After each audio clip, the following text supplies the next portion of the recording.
Bidda si allutta una bombola in intro di una cantina.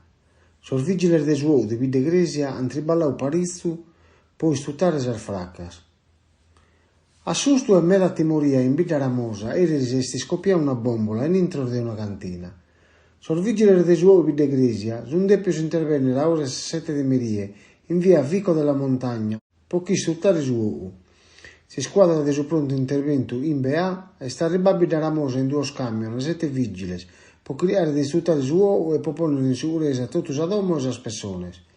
Su danno podia essere per un mannu, se riburisava a bomba desa cantina e per buona sorte non si sono alluttas altre bombolas i viurin in fora desa domo. Non vi sono ertos, ma as personas si sono assustas.